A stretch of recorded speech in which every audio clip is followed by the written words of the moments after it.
Here are 5 items about Seesaw. I geared this towards specialists, but this can be a nice introduction or review for anyone who uses Seesaw. The advantage of using Seesaw is that parents can get a glimpse inside of our classrooms throughout the school year. Since we do not see our students daily, we do not have to post a lot. However, if we do consistently post, then families and caregivers begin to see the curriculum side and the integration of our subjects, as opposed to when we just have an event. Darcy and I are ambassadors for Seesaw. If you have any questions or need any assistance, please feel free to find us. To get you started or to give you a quick review, here are 5 items Seesaw can do.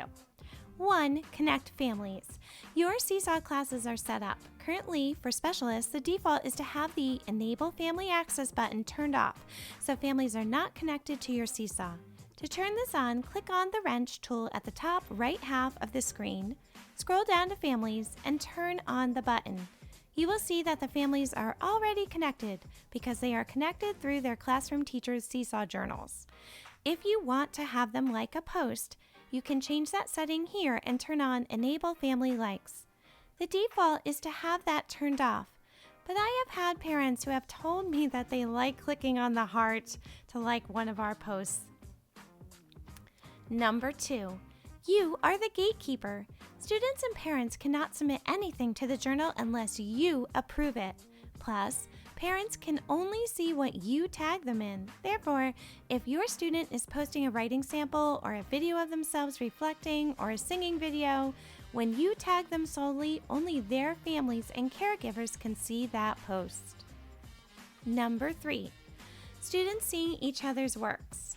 Currently, the default is that the students in your class can see each other's work. Therefore, the family cannot, but the students can.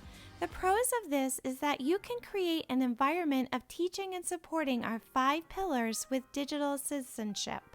For me, I like to have my older classes comment on each other's musical works with a 2 stars and a wish system, meaning 2 compliments and a what if.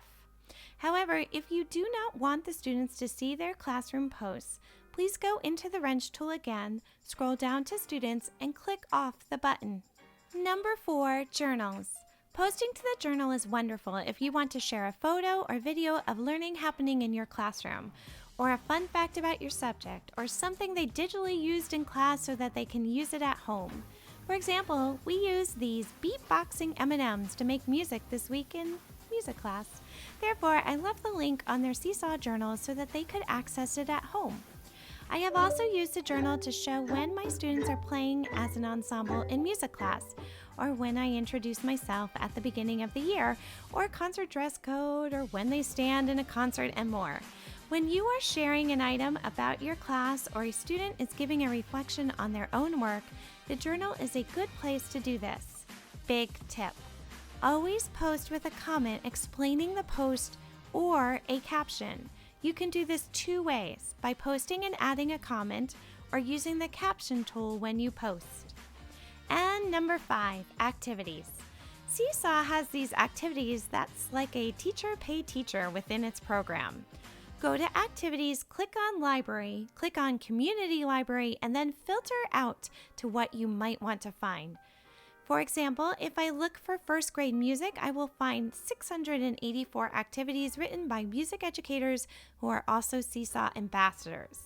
I also can put inside the search tool to bring this number down. The top portion here are lessons that integrate across the curriculum. Then when I scroll down, I can see the activities. There are a couple of mine in here as well. I can click on it to look through the activity. I might choose this one for an assessment.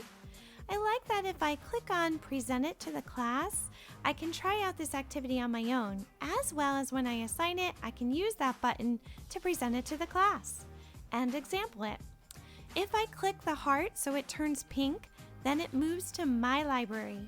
I can then immediately assign it to a class, or I can click on the 3 dots to copy and edit the activity so that it adapts more to my classroom curriculum, assessments, and standards. If you want to know more, like how to add skill sets, how to create assessments, how to record and collect data from their assessments, and if you have other questions, please feel free to reach out to Darcy or me.